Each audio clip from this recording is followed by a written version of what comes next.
وَإِذَا قِيلَ لَهُمُ اتَّبِعُوا مَا أَنزَلَ اللَّهُ، اور جب ان سے کہا جاتا ہے جو اللہ نے اتارا ہے اس کی پیروی کرو، اس کا اتباع کرو، اس کو مانو، قالوا بل نتبع ما وجدنا علیہ آباءنا، تو وہ کہتے ہیں ہم تو اس کی بات مانیں گے، ہم تو اس چیز کی پیروی کریں گے جس پر ہم نے اپنے باپ دادا کو پایا ہے۔ باپ دادا نے جو طریقہ اختیار کر لیا، جو راستہ اختیار کر لیا، جو چیز اپنا لی، اس کو مضبوطی سے دانتوں سے پکڑے رکھیں گے، اس سے ایک بالشت ادھر ادھر نہیں ہوں گے۔ یہ اس کو کہتے ہیں اندھی تقلید۔ باپ دادا اگر غلط راستے پر تھے اور سنت کے خلاف تھے، بدعات پر تھے، گناہوں پر تھے، اس کے باوجود چونکہ انہوں نے اختیار کیا ہم اسی پر رہیں گے، اس کی قرآن نے مذمت کی ہے، اس کی برائی بیان کی ہے۔ ہاں اگر باپ دادا نیک تھے، نبی تھے، رسول تھے، اللہ کے نیک بندے تھے، اولیاء اللہ تھے، اور انہوں نے کوئی چیز اپنائی وہ قرآن و سنت کے خلاف نہیں تھی، اب اس چیز کو مضبوطی سے پکڑے رہنا یہ کوئی بری چیز نہیں ہے۔ 12ویں پارے میں آیا، اللہ نے فرمایا حضرت یوسف کی زبانی، جیل میں جب ساتھیوں سے بات ہو رہی ہے، ان کو نصیحت ہو رہی ہے، تو ان سے کہا کہ تم ان چیزوں کی کیوں پوجا کرتے ہو، بتوں کی کیوں پرستش کرتے ہو؟ میں تو ان چیزوں کی پوجا نہیں کرتا، ان کا پرستار نہیں ہوں۔ تو انہوں نے پوچھا آپ کس طریقے کو مانتے ہیں؟ تو انہوں نے کہا وَاتَّبَعْتُ مِلَّةَ آبَائِي ابراہیم واسحاق ویعقوب، میں تو میرے باپ دادا کا طریقہ اپنائے ہوئے ہیں، میرے باپ دادا کی اتباع کیے ہوئے ہوں، ان کی پیروی کیے ہوئے ہوں۔ کون باپ دادا؟ ابراہیم، اسحاق اور یعقوب، نیک تھے، اللہ کے برگزیدہ بندے تھے، ان کے طریقے کو اپنائے ہوئے ہوں۔ اور ان کا طریقہ کیا تھا؟ دنیا کی قوموں، دنیا کے مذاہب، دنیا کے دھرموں کے ماننے والوں سے آج بھی سوال کریں نا، عجیب بات یہ ہے کہ سب شرک میں مبتلا ہیں، شرک میں سب مبتلا ہیں، لیکن جب آپ ان سے کہیں گے نا تو دعویٰ ان کا ایک اللہ کو ماننے کا ہے۔ دعویٰ تو دعوے سے بات تھوڑی ہوگی، دعویٰ تو کوئی کچھ بھی کر سکتا ہے، دعویٰ تو یہ کہ ہم ایک اللہ کو ماننے والے لیکن سب شرک میں مبتلا ہیں۔ آپ ان سے پوچھیے اللہ کے، تو کہیں ایشور تو ایک ہی، ہم ایک ایشور کو مانتے، 33 کروڑ مورتیوں کے پوجا کرنے والے بھی آپ کو یہ جواب دیں ایشور تو ایک ہی ہے، ہم تو ایک ہی ایشور کو مانتے ہیں۔ سورہ لقمان کی آیت نمبر 20 سے کر رہے۔ گزشتہ رکوع میں حضرت لقمان کا اور اپنے بیٹے کی نصیحتوں کا ذکر تھا۔ ان نصیحتوں میں جو سب سے اہم چیز تھی وہ اللہ کی توحید کا بیان اور شرک کی مذمت اور برائی۔ اس لیے اللہ تعالیٰ نے آگے کے 2 رکوع میں توحید کی اہمیت کو بیان کیا ہے، توحید کے عقلی اور نقلی دلیلیں دی ہے، دلائل بیان کیے ہیں، اور اخیر میں بنیادی چیزیں جو عقیدے کے سلسلے میں ہے، توحید کے سلسلے میں ہے، ان کو بیان کر کے اس سورت کے مضمون کو ختم فرمایا ہے۔ چنانچہ اللہ تعالیٰ فرماتے ہیں الم تروا ان اللہ سخر لکم ما فی السماوات و ما فی الارض، کیا تم لوگوں نے نہیں دیکھا؟ یہ دیکھنا 2 طرح کا ہوتا ہے، ایک تو ظاہری آنکھوں سے دیکھنا، یہ جو آنکھیں ہیں ان آنکھوں سے دیکھنا، اور ایک دیکھنا دل کی آنکھوں سے دیکھنا مراد ہوتا ہے، اور اس کا مطلب ہوتا ہے غور و فکر کرنا، سوچنا سمجھنا، تدبر کرنا، گہرائی میں جا کر کسی بھی چیز سے متعلق سوچ کرنا، یہاں یہی مراد ہے۔ کیا تم لوگ غور نہیں کرتے، فکر نہیں کرتے، سوچتے نہیں کہ اللہ تعالیٰ نے تمہارے لیے کیا کچھ کیا ہے؟ ان اللہ سخر لکم ما فی السماوات و ما فی الارض، اللہ نے تمہارے لیے مسخر کر دیا ہے۔ سخرہ کے معنی آتے ہیں کسی کو کسی کا غلام بنا دینا، ماتحت بنا دینا، قبضے میں دے دینا۔ اور قبضے میں دینے کی 2 شکلیں، ایک تو یہ کہ مالک بنا دیا تو انسان اس کو استعمال کرتا جس طرح چاہتا ہے، اور ایک مالک تو نہیں بنایا ہے، جس طرح ہم گاڑی خرید لیتے ہیں اس کے مالک بن گئے، جانور خرید لا اس کے مالک بن گئے، پھر ہم جس طرح چاہتے ہیں ان کا استعمال کرتے ہیں، اس طرح مالک بنانا تو نہیں ہے، لیکن کسی چیز کو اس طرح بنا دینا کہ انسان اس سے فائدہ لیتا رہے، فائدہ اٹھاتا رہے، اسی طرح جس طرح کوئی چیز اس کی ملکیت میں ہوتی ہے، قبضے میں ہوتی ہے، اس سے فائدہ اٹھاتا ہے۔ جیسے اللہ تعالیٰ نے آسمان بنایا، زمین کا فرش بنایا، سورج، چاند، ستارے، یہ اس انداز سے بنائے ہیں کہ انسان ان سے فائدہ اٹھا رہا ہے، ان سے استفادہ کر رہا ہے۔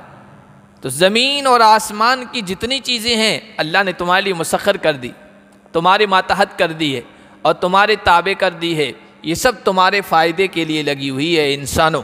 وَأَسْبَغَ عَلَيْكُمْ نِعَمَهُ ظَاهِرَةً وَبَاطِنَةً، اور اللہ نے اپنی ظاہری اور باطنی نعمت کو تم پر نشاور کر دیا ہے، تم پر برسا دیا ہے، اپنی نعمتوں سے تمہیں ڈھانپ لیا ہے۔ ظاہری نعمتیں جیسے زر زمین ہے، مال و دولت ہے، زمین باغ مکانات ہیں، دکان مکان ہے، قسم قسم کے کھانے ہیں، طرح طرح کے لباس ہیں، یہ سب ظاہری نعمتیں ہیں جن سے انسان فائدہ اٹھا رہا ہے۔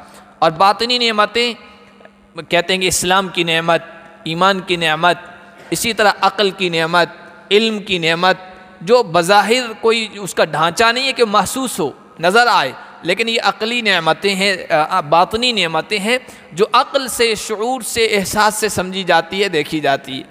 اللہ نے ہر طرح کی نعمتیں تمہارے ماتحت کر دی ہے، تمہارے اوپر نچھاور کر دی ہے، سب چیزوں کو تمہارے قبضے میں دے دیا، تم فائدہ اٹھا رہے ہو۔ ہونا تو یہ چاہیے کہ ان نعمتوں سے فائدہ اٹھا کر تم موحد بنتے، اللہ کی توحید کو اپناتے، نافرمان نہ بنتے، فرما بردار بنتے۔ کسی نے کہا انہی چیزوں کو فارسی کے انداز میں بہت مشہور اشعار ہیں کہ اب رہو باد و مہ خورشید و فلک در کارند، تاتو نانے بکفاری و با غفلت نخوری۔ بادل، ہوا، سورج، چاند، آسمان، یہ سب کام میں لگے ہوئے ہیں۔ کس کام میں لگے ہوئے ہیں؟ تمہارا جو روٹی کا ایک ٹکڑا ہے، روٹی ہے جو تمہارے سامنے آتی ہے، اس کے پکنے میں ان سب چیزوں کا کام ہے۔ اس میں سورج کی روشنی بھی کام آئی ہے، چاند کی چاندنی بھی کام آئی ہے، بادلوں کا بھی ہاتھ ہے، ہوا کا بھی ہاتھ ہے، ان سب کو اللہ نے اس کام پہ لگا دیا ہے کہ انسان تک ایک روٹی پہنچے، روٹی کا ایک لقمہ پہنچے۔ اور جب تمہارے ہاتھ میں آئے تاتو نانے بکفاری، تاکہ تیرے ہاتھ میں روٹی پہنچے، نان پہنچے، اور جب پہنچے تو ایسے ہی جانوروں کی طرح مت کھا جاؤ، وہ بغفلت نخوری، غفلت کے ساتھ مت کھاؤ، اس میں غور کرو کہ اس کے پیچھے کتنی محنتیں لگی ہے، اللہ کی قدرت کی کتنی کارگریاں ہیں، کتنی مشینیں لگی ہے اور مجھ تک پہنچی ہے۔ اور جب وہ تمہارے لقمہ تمہارے گلے کے نیچے نہ اترے، حلق سے نیچے اترے، تو تم کہو الحمدللہ میرا اس میں کچھ نہیں ہے۔ صرف ایک لقمے کے لیے کہہ دیا جاتا کہ تم خود اس کو تیار کرو، ہم تیار کر پاتے؟ کیا ہم کھیتی کر پاتے؟ کیا ہم چکی چلا پاتے؟ جتنے بھی اس میں ذرائع ہیں وہ سب اکیلا انسان کیسے کر سکتا؟ لیکن اللہ نے دنیا کا نظام ایسا بنایا ہے کہ انسان تک روٹی کا لقمہ پہنچ رہا ہے تو غفلت سے نہ کھائے۔ ہما از بہر تو سرگشتہ و فرما بردار، یہ سب چیزیں اللہ کے حکم سے تیرے لیے فرما بردار بنی ہوئی ہے، تیرے لیے کام کر رہی ہے۔ شرط انصاف نہ باشد کہ تو فرما نہ بری، اب انصاف اس میں نہیں ہے، یہ ناانصافی ہوگی کہ تو نافرمان بن جائے۔ سب تیرے لیے فرما بردار ہیں، کام پر لگے ہوئے ہیں، اور تو اللہ کا نافرمان بن جائے۔ تو سب چیزیں انسان کی خدمت میں لگی ہوئی ہے، اور ان میں غور کر کے انسان اللہ کی توحید تک پہنچ جاتا ہے، لیکن عام طور پر ایسا ہوتا نہیں ہے۔ وَمِنَ النَّاسِ مَن يُجَادِلُ فِي اللَّهِ بِغَيْرِ عِلْمٍ وَلَا هُدًى وَلَا كِتَابٍ مُنِيرٍ۔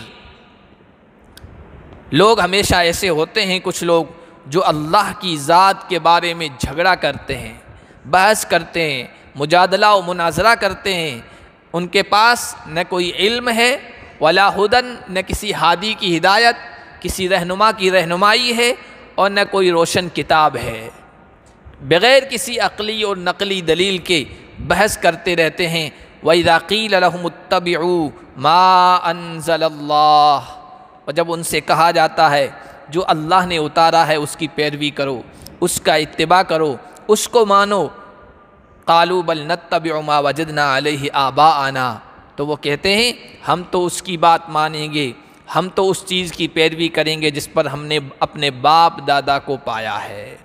باپ دادا نے جو طریقہ اختیار کر لیا، جو راستہ اختیار کر لیا، جو چیز اپنا لی، اس کو مضبوطی سے دانتوں سے پکڑے رکھیں گے، اس سے ایک بالشت ادھر ادھر نہیں ہوں گے۔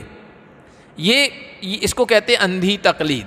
باپ دادا اگر غلط راستے پر تھے اور سنت کے خلاف تھے، بدعات پر تھے، گناہوں پر تھے، اس کے باوجود چونکہ انہوں نے اختیار کیا ہم اسی پر رہیں گے، اس کی قرآن نے مذمت کی ہے، اس کی برائی بیان کی ہے۔ ہاں اگر باپ دادا نیک تھے، نبی تھے، رسول تھے، اللہ کے نیک بندے تھے، اولیاء اللہ تھے، اور انہوں نے کوئی چیز اپنائی وہ قرآن و سنت کے خلاف نہیں تھی، اب اس چیز کو مضبوطی سے پکڑے رہنا یہ کوئی بری چیز نہیں ہے۔ 12ویں پارے میں آیا، اللہ نے فرمایا حضرت یوسف کی زبانی، جیل میں جب ساتھیوں سے بات ہو رہی ہے، ان کو نصیحت ہو رہی ہے، تو ان سے کہا کہ تم ان چیزوں کی کیوں پوجا کرتے ہو، بتوں کی کیوں پرستش کرتے ہو؟ میں تو ان چیزوں کی پوجا نہیں کرتا، ان کا پرستار نہیں ہوں۔ تو انہوں نے پوچھا آپ کس طریقے کو مانتے ہیں؟ تو انہوں نے کہا وَاتَّبَعْتُ مِلَّةَ آبَائِي ابراہیم واسحاق ویعقوب، میں تو میرے باپ دادا کا طریقہ اپنائے ہوئے ہیں، میرے باپ دادا کی اتباع کیے ہوئے ہوں، ان کی پیروی کیے ہوئے ہوں۔ کون باپ دادا؟ ابراہیم، اسحاق اور یعقوب، نیک تھے، اللہ کے برگزیدہ بندے تھے، ان کے طریقے کو اپنائے ہوئے ہوں۔ اور ان کا طریقہ کیا تھا وہ آگے بیان کیا ہے، وَاتَّبَعْتُ مِلَّةَ آبَائِي ابراہیم واسحاق ویعقوب مَا كَانَ لَنَا أَن نُشْرِكَ بِاللَّهِ مِن شَيْءٍ، ان کا طریقہ یہ تھا کہ توحید کو اپناؤ، اللہ کے ساتھ کسی کو شریک مت کرو، ذَلِكَ مِن فَضْلِ اللَّهِ، اور یہ اللہ کا فضل ہے مجھ پر کہ میں اپنے باپ دادا کا طریقہ جو موحد تھے، توحید پرست تھے، ان کے طریقے کو اپنائے ہوئے ہوں۔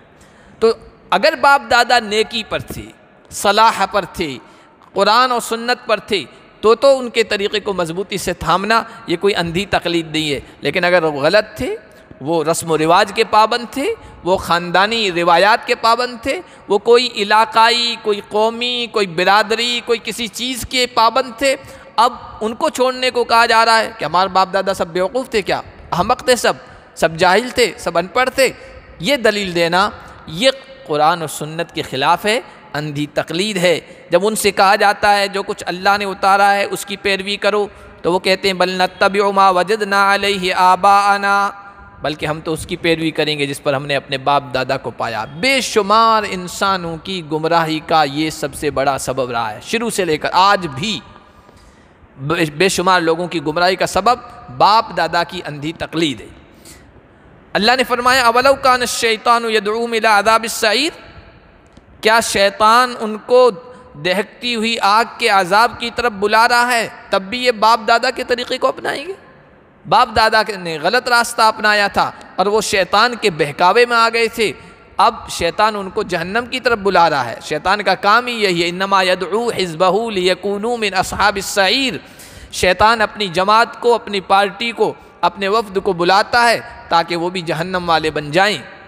تو کیا شیطان ان کو دہکتی ہوئی آگ کے عذاب کی طرف بلا رہا ہے تب بھی وہ اپنی آنکھوں سے دیکھتے ہوئے اس آگ میں کود جائیں گے، اس عذاب میں گرفتار ہو جائیں گے؟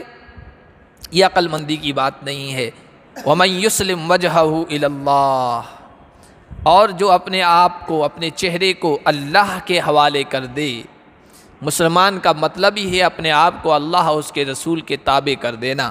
یہاں بھی وَمَن يُسْلِمْ ہے، یسلم اسی سے مسلمان ہے، جو اپنا چہرہ حوالے کر دے۔ اسلام کا مطلب سرنڈر کر دینا، اپنے آپ کو حوالے کر دینا، اللہ کے حوالے کر دے۔ وَهُوَ مُحْسِنٌ، اور وہ محسن ہو، اخلاص کے ساتھ کام کر رہا ہو۔ فَقَدِ اسْتَمْسَكَ بِالْعُرْوَةِ الْوُثْقَىٰ، تو ایسا شخص مضبوط کڑے کو پکڑے ہوئے ہے۔ مضبوط کڑا جو ٹوٹ نہیں سکتا ہے، چھوٹ تو سکتا ہے، کسی کے ہاتھ سے چھوٹ جائے تو وہ گمراہ ہو جائے گا، لیکن ایسا کڑا ہے جو ٹوٹ نہیں سکتا ہے۔ اور اس سے مراد توحید ہے، کلمہ لا الہ الا اللہ ہے، اسلام اور ایمان کی دولت ہے، وہ اپنے آپ کو اس کڑے سے وابستہ کیے ہوئے جوڑے ہوئے ہے۔ حضرت عبداللہ ابن سلام جو یہود کے بڑے عالم تھے، مسلمان ہوئے تھے، انہوں نے اپنا ایک خواب بیان کیا تھا نبی پاک صلی اللہ علیہ وسلم سے کہ میں نے خواب میں دیکھا ہے کہ کوئی کڑا ہے، میں اس کو پکڑے ہوئے ہوں مضبوطی کے ساتھ اور اس سے چمٹا ہوا ہوں۔ اللہ کے نبی صلی اللہ علیہ وسلم نے اس خواب کی تعبیر یہ بیان فرمائی تھی کہ تو نے العروۃ الوثقی ای کلمۃ الاسلام کلمۃ التوحید، اسلام کے کڑے کو، توحید کے کڑے کو تو نے مضبوطی سے تھامے ہوا ہے، اور جب تک اس کو تھامے رہو گے تم گمراہی میں نہیں جا سکتے ہو، تم ناکام نہیں ہو سکتے ہو۔ تو جو کوئی اپنے آپ کو اللہ کے حوالے کر دے، حضرت ابراہیم علیہ السلام کے بارے میں بھی پہلے پارے میں یہی آیا ہے، اذ قال له ربه اسلم قال اسلمت لرب العالمین، جب ابراہیم کے رب نے ابراہیم سے کہا فرما بردار ہو جا، اپنے آپ کو حوالے کر دے، تو انہوں نے فوراً کہا کہ میں نے رب العالمین کے اپنے آپ کو حوالے کر دیا۔ اور پھر حضرت ابراہیم کی پوری زندگی دیکھیں، ایک ایک قدم، ایک ایک حرکت، ایک ایک عمل، ایک ایک کام حضرت ابراہیم کا ایسا ہے کہ اپنی خواہشات، اپنے ارادے، اپنی منشا، اپنی چاہت ہے ہی نہیں۔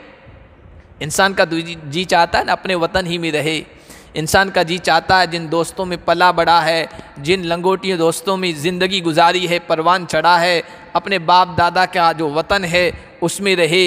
انسان کا جی یہ چاہتا ہے کہ بیوی بچوں سے دور نہ ہو، انسان کا پتہ نہیں کتنی خواہشات ہوتی ہیں، چیزیں ہوتی ہے، انسان کا جی چاہتا میں ویسا کروں، یہ چیزیں مجھ سے جدا نہ ہو۔ لیکن حضرت ابراہیم کی زندگی میں دیکھیے ایک ایک منشا، اپنی چاہت، اپنی خواہش پر چھری پھیر رہے ہیں اور ختم کر دے رہے ہیں۔ جو کچھ اللہ نے کہا ویسا کر رہے ہیں۔ اللہ نے کہا وطن چھوڑ دو، وطن چھوڑ دیا۔ اللہ نے کہا توحید کی خاطر اپنے باپ، اپنی قوم سے جدائیگی اختیار کر لو، ان کو الوداع کہہ دیا۔ اللہ نے کہا کہ بیوی بچے سے دور ہو جاؤ، بیوی بچے کو جنگل بیاباں میں چھوڑ دیا۔ پھر اللہ نے چاہا کہ بیٹا بڑا ہو گیا ہے، دل میں اب اس کی محبت بھی آ رہی ہے، یہ بھی جگہ پا رہا ہے، اس کے گلے پر چھری چلا دو، انہوں نے اس پر چلا دی۔ اسلم جو کہا نا فرما بردار ہو جا، انہوں نے کہا مولا میں مسلمان ہو گیا، میں نے اس پر عمل کر دیا۔ پوری زندگی اس کا عملی نمونہ تھا حضرت ابراہیم کا۔ وَإِلَى اللَّهِ عَاقِبَةُ الْأُمُورِ، اور اللہ ہی کی طرف تمام معاملات کو لوٹ کر جانا ہے، تمام معاملات کا انجام اللہ کے پاس پہنچے گا۔ جو انسان اچھا کرے گا اس کو اچھائی کا بدلہ ملے گا، اور جو انسان اپنے باپ دادا کی تقلید کرے گا، انہی کے راستے پر جمع رہے گا، پھر اس کو اس کا بھی معاملہ بھگتنا ہے۔ وَمَنْ كَفَرَ فَلَا يَحْزُنْكَ كُفْرُهُ، جو کفر کرے، جو ناشکری کرے، جو انکار کرے اور انکار کے راستے کو اپنا لے، اے نبی، اے قرآن کے پڑھنے والے، لا يحزنک کفرہ، پھر اس کا کفر تمہیں غم میں نہ ڈالے۔ چونکہ قرآن نبی علیہ السلام پر اتر رہا تھا، اور نبی علیہ السلام کی چاہت یہ تھی، بلکہ ہر سچے پکے مومن کی یہ چاہت ہے کہ کوئی انسان غلط راستے پر نہ جائے، کوئی گمراہی کا راستہ اختیار نہ کرے۔ یہ ہر انسان کی، ہر سچے مومن کی خواہش یہ ہوتی ہے، لیکن بعض مرتبہ ایسا ہوتا ہے سمجھانے کے باوجود انسان سمجھتا نہیں، انسان اندر سے کڑتا ہے، پریشان ہوتا ہے، ان لوگوں کا کیا کریں، اس شخص کا کیا کریں، بات مانتے نہیں ہیں۔ تو قرآن نے کہا کہ وَمَنْ كَفَرَ فَلَا يَحْزُنْكَ كُفْرُهُ، آپ کا کام سمجھا دینا ہے، آپ کا کام بات پہنچا دینا ہے، آپ کا کام پیغام ان تک، اللہ کا پیغام، نبی کا پیغام فارورڈ کر دینا ہے، پہنچا دینا ہے، اس کے بعد منوانا آپ کے ذمے نہیں ہے۔ نبی علیہ السلام سے کہا گیا آپ ان کے غم میں اپنے آپ کو گھلائیں نہ، پگھلائیں نہ، پریشان نہ ہو، آپ اپنی ڈیوٹی انجام دے رہے ہیں، اس کے بعد معاملہ اللہ کے حوالے۔ الینا مرجعہم فننبئہم بما عملوا، ہمارے پاس ان سب کو لوٹ کے آنا ہے، اور جو کچھ انہوں نے کیا ہم ان کو باخبر کریں گے۔ ایک ایک چیز جو بھی کچا چٹھا ان کا ہے ان کے سامنے پیش کریں گے، کوئی چھوٹے سے چھوٹا عمل، بڑے سے بڑا عمل، کوئی نیک، کوئی برا، کوئی نیکی، کوئی بدی، کوئی اچھائی، کوئی شر، سب کچھ ہم محفوظ کر رہے ہیں، ہمارے ہاں ریکارڈ میں موجود ہے، اور ہم ان کو سب دکھائیں گے۔ ان اللہ علیم بذات الصدور، بے شک اللہ سینوں کی باتوں کو جاننے والا ہے، سینوں کے رازوں کو جاننے والا ہے، اس کا بھی علم رکھنے والا ہے۔ سینے میں کیا چیز ہے، بلکہ سورہ طٰہٰ میں تو اللہ تعالیٰ نے عجیب و غریب بات بیان فرمائی، یعلم السر و اخفا، اللہ وہ ہے جو سر راز کو جانتا ہے اور راز سے بھی پوشیدہ جو چیز ہے اس کو بھی جانتا ہے۔ وہاں علماء کرام نے تفسیر جو بیان کی ہے عجیب و غریب۔ راز تو وہ ہے جو سینے کے اندر ہے، آپ کی زبان پر نہیں آیا، آپ کے ہونٹوں پر نہیں آیا، آپ نے اس کو ظاہر نہیں کیا، بولا نہیں، یہ راز ہے۔ اخفا اس سے بھی زیادہ پوشیدہ چیز کیا ہے کہ ابھی آپ کے سینے میں، آپ کے دل و دماغ میں بات نہیں آئی ہے، لیکن آئندہ آئے گی، آئندہ آئے گی، اللہ اس سے بھی واقف ہے۔ تو جس کے یہاں یہ سب کچھ چیزیں ہو اس سے کوئی چیز پوشیدہ کیسے رہ سکتی ہے؟ اس لیے اے نبی آپ سمجھاتے رہیے، سمجھانا آپ کا کام ہے۔ نہیں سمجھتا ہے کوئی، ضد پہ ہے، اناد پہ ہے، سرکشی پہ ہے، اپنی اصرار اپنی انا پہ اڑا ہوا ہے، تو زیادہ اپنے آپ کو پریشان نہ کریں۔ یہ ہمارے پاس پہنچیں گے پھر بھگتیں گے اس کو۔ نمتعہم قلیلا، ہم ان کو تھوڑا فائدہ اٹھانے کا موقع دے رہے ہیں۔ دنیا کی رنگینیوں میں یہ اتنے مست ہیں کہ بس اسی میں پڑے ہوئے ہیں، آپ کی بات کی تب توجہ نہیں کرتے۔ یہ تھوڑا سا عرصہ ہے، دنیا کی زندگی ہے ہی تھوڑی کیا۔ ابھی آپ میں سے کوئی 30 سال کا، کوئی 40 سال کا، کوئی 50 سال کا ہے، لیکن پیچھے مڑ کر دیکھتا ہے تو کہ یار دیکھو ابھی چھوٹے تھے اور اتنی جلدی زندگی گزر گئی، پتہ ہی نہیں چلتا ہے۔ جو کل چھوٹے بچے تھے آج وہ شادیوں کے قابل ہو گئے ہیں، معصوم سے تھے، مسجدوں میں شرارت کرتے تھے، ہم نے اپنے آنکھوں سے دیکھا، شرارت کرتے تھے، ہنگامہ کرتے تھے، آج ان کی شادی کر دی گئی ہے، اور وہ پیچھے مڑ کر دیکھتے ہیں کتنی زندگی چلی گئی، 60 سال 70 سال منٹوں میں چلی، ایسا لگتا ہے، محسوس ہوتا ہے کہ بس پوری زندگی گزر گئی۔ پوری زندگی کا خلاصہ یہی ہے، پتہ نہیں چلتا انسان کو، یہ تھوڑا سا عرصہ ہے، اور آخرت کے مقابلے میں تو کچھ لگتا ہی نہیں۔ آخرت کی جو ابد آباد کی ہمیشہ ہمیش کی زندگی ہے، تو تھوڑا سا فائدہ ہے، ان کو اٹھا لینے دو۔ ثم نضطرهم الى عذاب غلیظ، پھر ہم ان کو کھینچ کے لے آئیں گے سخت تکلیف دہ عذاب کی طرف۔ اللہ ہم سب کی حفاظت فرمائے۔ وَلَئِن سَأَلْتَهُم مَّنْ خَلَقَ السَّمَاوَاتِ وَالْأَرْضَ لَيَقُولُنَّ اللَّهُ، اے نبی اگر آپ ان سے سوال کریں، پوچھیں کہ آسمانوں کا پیدا کرنے والا، زمین کا پیدا کرنے والا کون ہے، تو یہ ضرور کہیں گے ایک اللہ ہے۔ دنیا کی قوموں، دنیا کے مذاہب، دنیا کے دھرموں کے ماننے والوں سے آج بھی سوال کریں نا، عجیب بات یہ ہے کہ سب شرک میں مبتلا ہیں، شرک میں سب مبتلا ہیں، لیکن جب آپ ان سے کہیں گے نا تو دعویٰ ان کا ایک اللہ کو ماننے کا ہے۔ دعویٰ تو، دعوے سے بات تھوڑی ہوگی، دعویٰ تو کوئی کچھ بھی کر سکتا ہے، دعویٰ تو یہ کہ ہم ایک اللہ کو ماننے والے، لیکن سب شرک میں مبتلا ہیں۔ آپ ان سے پوچھئے اللہ کے، تو کہیں ایشور تو ایک ہی، ہم ایک ایشور کو مانتے ہیں۔ 33 کروڑ مورتیوں کے پوجا کرنے والے بھی آپ کو یہ جواب دیں، ایشور تو ایک ہی ہے، ہم تو ایک ہی ایشور کو مانتے ہیں، تو پھر یہ کیا چیز ہے؟ یہودیوں سے پوچھیں، ہم تو ایک اللہ کو مانتے ہیں، پھر عزیر کو اللہ کا بیٹا کیوں قرار دیتے ہیں؟ ان کے ہاتھ میں تم کیوں سمجھتے ہیں کہ یہ وہ کر سکتے ہیں، یہ کر سکتے ہیں؟ عیسائی جو کہتے ہیں 3 خدا ہیں، ان سے بھی کہیں تو ہم بھی ایک خدا کو مانتے ہیں، عملی طور پر وہ کر رہے ہیں، 3 خدا مان رہے ہیں، یا 3 کو خدا کا حصہ مان رہے ہیں، جز مان رہے ہیں۔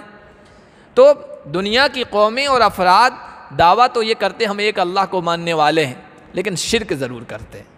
حضرت شاہ ولی اللہ محدث دہلوی رحمۃ اللہ علیہ ہمارے یہاں ہندوستان کے مغلیہ دور کے اخیر میں بڑے عالم گزرے، بڑی خدمات ہیں ان کی۔ تو انہوں نے کہا کہ توحید کے 4 درجے، 2 درجے توحید کے سب مانتے ہیں، 2 درجوں میں آ کے اٹک جاتے ہیں، شرک کر لگتے ہیں۔ توحید کا پہلا درجہ یہ ہے کہ اللہ کی ذات واجب الوجود ہے۔ واجب الوجود کا مطلب اللہ ہمیشہ سے ہے، ہمیشہ رہے گا، اس کو کسی نے وجود نہیں بخشا ہے، وہ بذات خود ہے، ہمیشہ سے ہے، ہمیشہ رہے گا، وہ کسی کا محتاج نہیں ہے، وہ خوبیوں کا مالک ہے، وہ نقائص سے، عیب سے، کمیوں سے پاک ہے۔ یہ سب مانتے ہیں، اس توحید کو سب مانتے ہیں کہ اللہ ایک ہے، ہمیشہ سے ہمیشہ رہے گا، اور یہ توحید کا پہلا درجہ ہے۔ دوسرا توحید کا جو درجہ ہے وہ ہے خالقیت کا۔ کسی سے پوچھو زمین کس نے پیدا کی، آسمان کس نے پیدا کیا، کہیں گے بھگوان نے پیدا کیا، ایشور نے پیدا کیا، گاڈ نے پیدا کیا، سب یہی کہیں گے۔ ان چیزوں کے پیدا کرنے میں کسی کو شریک نہیں مانتے، یہ دوسرا درجہ ہے، ہم بھی مانتے ہیں۔ تیسرا درجہ جو ہے نا، 4تھا درجہ، یہاں آ کے سب اٹک جاتے ہیں۔ 4تھا درجہ ہے تدبیر کا، یہ بارشیں برسانے والا، ہوائیں چلانے والا، سورج کے نظام کو برقرار رکھنے والا، چاند کی روشنی بکھیرنے والا، ستاروں اور گلیکسیوں کا یہ جو نظام چل رہا ہے، یہ پورا نظام چلانے والا، رزق پہنچانے والا، بیماریاں دینے والا، بیماریوں سے شفا بخشنے والا، یہ جو صفات ہیں، یہ سب چیزیں ہیں، یہ تدبیر، یعنی سارا انتظام کون کر رہا ہے؟ یہاں آ کے لوگ اٹک جاتے ہیں، یہاں کسی نبی کو مان لیتے ہیں، کسی ولی کو مان لیتے ہیں، کسی جن کو مان لیتے ہیں، کسی شیطان کو مان لیتے ہیں، کسی پتھر کو مان لیتے ہیں، کسی بت کو مان لیتے ہیں، کسی شجر کو، کسی حجر کو، پتہ نہیں کتنی کتنی چیزوں کو سمجھ لیتے ہیں۔ یہ مؤثر ہیں، یہ اثر انداز ہیں، یہ تدبیر کر رہی ہے۔ اسٹرولوجر ہیں جو ستاروں کے نظام کو ماننے والے، وہ کہتے ہیں ستاروں کا اثر پڑ رہا ہے، تو یہ بارش اور یہ خزاں، یہ پتجھڑ کا موسم، یہ سردی، یہ گرمی، یہ ستاروں کے اثرات کی وجہ سے، وہ ستاروں کو مدبر مان لیں کہ ستاروں کا اثر پڑ رہا ہے۔ کوئی سورج کی پوجا کر رہا ہے کہ سورج کی وجہ سے یہ ہو رہا ہے، کوئی کسی کو، یہاں آ کے سب پھنس جاتے ہیں۔ تو تیسرا درجہ مدبر، یا من السماء الى الارض، زمین سے لے کر آسمان تک کائنات کا جو نظام چل رہا ہے وہ صرف اور صرف اللہ کے حکم سے چل رہا ہے، اللہ کی ذات ہی مؤثر ہے، کوئی اور چیز مؤثر نہیں۔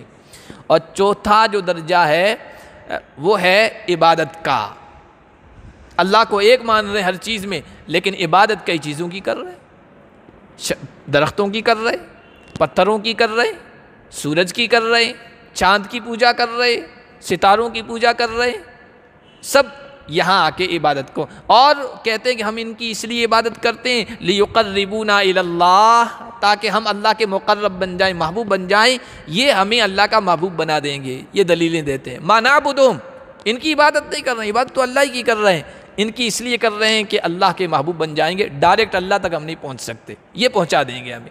تو یہ شرک کے درجات ہیں، توحید کے درجات ہیں، جن میں دو میں لوگ شرک کرتے ہیں، دو کی توحید کو تو اپناتے۔ تو مشرکین سے آپ پوچھئے تو یہ کہیں گے زمین و آسمان کا پیدا کرنے والا اللہ ہے۔ جب وہ یہ کہتے ہیں قل الحمدللہ، آپ کہ اللہ کا شکر ہے، اللہ کی تعریف ہے، اس کو تو مانتے ہو، تو جب اس کو مانتے ہو تو جو خالق ہے نا وہی معبود بن سکتا ہے، جو خالق نہیں ہے وہ کبھی معبود نہیں بن سکتا۔ خلق سے اللہ اپنی الوہیت کو، اپنے معبود ہونے کو ثابت کر رہے ہیں۔ جو چیزوں کا پیدا کرنے والا ہے، عبادت کے لائق بھی وہی ہے، کوئی اور نہیں ہے۔ بل اکثرهم لا يعلمون، لیکن دنیا کی اکثریت ایسی ہے جو علم نہیں رکھتی، جانکاری نہیں رکھتی، یہ کہنے کے باوجود سب کچھ اللہ پیدا کرنے والا ہے، دوسری چیزوں کی عبادت میں لگ جاتی ہے۔ للہ ما فی السماوات والارض، جو کچھ زمینوں میں ہے، جو کچھ آسمانوں میں ہے، سب کچھ اللہ کا ہے، سب کچھ اللہ کی ملکیت میں ہے۔ ان اللہ هو الغنی الحمید، بے شک اللہ بے نیاز ہے، اس کو کسی چیز کی ضرورت نہیں ہے۔ سب محتاج ہیں، وہ محتاج نہیں ہے۔ سب فقیر ہیں، وہ فقیر و محتاج نہیں ہے۔ ساری دنیا کے انسان اگر اس کی عبادت سے انکار کر دیں، اس کی بادشاہت میں ذرہ برابر بھی کمی نہیں آئے گی، اور ساری دنیا کی مخلوق اگر اللہ کی فرما بردار بن جائے، اس کی بادشاہت میں اضافہ نہیں ہوگا، اس لیے کہ وہ حمید بھی ہے، اچھی صفات والا بھی ہے۔ کوئی اس کی اچھائی بیان کرے یا نہ کرے، کوئی اس کی خوبیاں بیان کرے یا نہ کرے، کوئی اس کی کبریائی و بڑائی کا ڈنکا بجائے یا نہ بجائے، کوئی اس کی خوبیوں کا تذکرہ کرے یا نہ کرے، وہ ہے ہی خوبیوں والا، وہی ہے ستودہ صفات، وہی اچھے خوبیوں والا، وہ حمید ہے۔ وَلَوْ أَنَّ مَا فِي الْأَرْضِ مِنْ شَجَرَةٍ أَقْلَامٍ وَالْبَحْرُ يَمُدُّهُ مِنْ بَعْدِهِ، اگر زمین میں جتنے درخت ہیں وہ قلمیں بنا دیے جائیں، کتنے درخت ہیں ہم اندازہ نہیں کر سکتے، سائنسداں کہتے ہیں 10 لاکھ، 1 ملین، 10 لاکھ پودوں کی قسمیں ہیں، چھوٹے موٹے پودے جو ہیں 10 لاکھ پودے ہیں، پھر درختوں کی تو الگ ہی بات ہے، سارے یہ قلم بنا دیے جائیں۔ اس کے بعد سمندر جو ہیں ان کو سیاہی میں، روشنائی میں تبدیل کر دیا جائے، جتنے سمندر ہیں وہ سب ختم ہو جائیں، 7 ابحر، پھر 7 سمندر لائے جائیں۔ 7 کی کوئی تعداد فکس نہیں کہ 7 ہی سمندر ہوں، عربی میں، عرب زبان میں 7 ہے، 70 ہے، 700 ہے، یہ مبالغتاً بیان کرتے ہیں، یعنی بہت زیادہ بے شمار سمندر لائے جائیں۔ جیسے حدیث میں آئے نا، آپ نے جو آدمی 70 مرتبہ بھی یہ گناہ کرنے کے بعد 70 مرتبہ یہ کر لے تب بھی اللہ اس کی توبہ قبول نہیں کرے گا، تو 70 ایسا مطلب 71 مرتبہ کر لے گا تو اللہ قبول کر لے گا، یہ مراد نہیں، مبالغہ مراد ہے۔ اے نبی، آپ ان منافقین کے لیے تستغفر لهم 70 مرة فلن يغفر اللہ لهم، 70 مرتبہ استغفار کریں تب بھی اللہ بخشے گا نہیں۔ اس کا مطلب یہ کہ بے شمار مرتبہ بھی آپ ان کے لیے بخشش مانگیں گے، اللہ بخشش کا فیصلہ نہیں کرے گا۔ اسی طرح 700 گنا جو اللہ کے راستے میں خرچ کرے گا تو اس کو 700 گنا بدلہ ملے گا۔ تو 700 ہی فکس نہیں ہے یا 7 لاکھ فکس نہیں ہے، وہ کثرت مراد ہے، زیادتی مراد ہے۔ تو بے شمار درخت کو قلم بنا دیا جائے اور بے شمار سمندروں کو روشنائی میں تبدیل کر دیا جائے، اللہ کے کلمات ختم نہیں ہوگے۔ اللہ کے کلمات سے مراد اللہ کے احسانات بھی ہیں، اللہ کی قدرت بھی ہے اور اللہ کا علم ہے۔ اللہ کے علم کو لے جائے کوئی انسان ختم نہیں ہوں گے۔ ان اللہ عزیز حکیم، بے شک اللہ زبردست ہے، اللہ حکمت والا ہے۔ جس اللہ کی علم کا، معلومات کا، جانکاریوں کا یہ علم ہے، وہ اللہ تمہیں مارنے کے بعد دوبارہ زندہ کر دے گا۔ لوگ کہتے ہیں کیسے پتہ چلے گا؟ کسی کو جلا دیا گیا، اس کی راکھ گنگا جمنا میں بہا دی گئی، کسی کو زمین کے اندر دفن کر دیا گیا، وہ زمین اس کے سب چیزوں کو کھا گئی۔ کوئی پارسی ہے تو وہ بڑا مینارہ بنا کر اس کے اوپر اس کی لاش کو ڈال دیا گیا، کبوں نے اور چیلوں نے نوچ لیا، اپنے پیٹ میں ڈال دیا، یا کسی انسان کو شیر نے کھا لیا، وہ اس کے پیٹ میں چلا گیا، کوئی سمندر میں ڈوب گیا، وہ اندر مچھلیاں اس کو کھا گئی، ان کو اللہ کیسے زندہ کرے گا؟ تو اللہ بڑا زبردست ہے، اللہ کی معلومات کی کوئی حد نہیں، وہ جانکاری والا ہے، اس کو سب پتہ ہے کون ذرہ کہاں گیا ہے۔ جب پیدا کرنا چاہے گا تو آگے آیت میں آ رہا ہے ما خلقکم ولا بعثکم الا کنفس واحدہ۔ انشاءاللہ اگلے درس میں پڑھیں گے جو اس سورت کا یعنی سورہ لقمان کا آخری درس ہوگا۔ اللہ پاک ہم سب کو اپنی قدرت پر یقین کرنے اور پھر توحید کو اپنانے کی توفیق عطا فرمائے۔ سبحان اللہ۔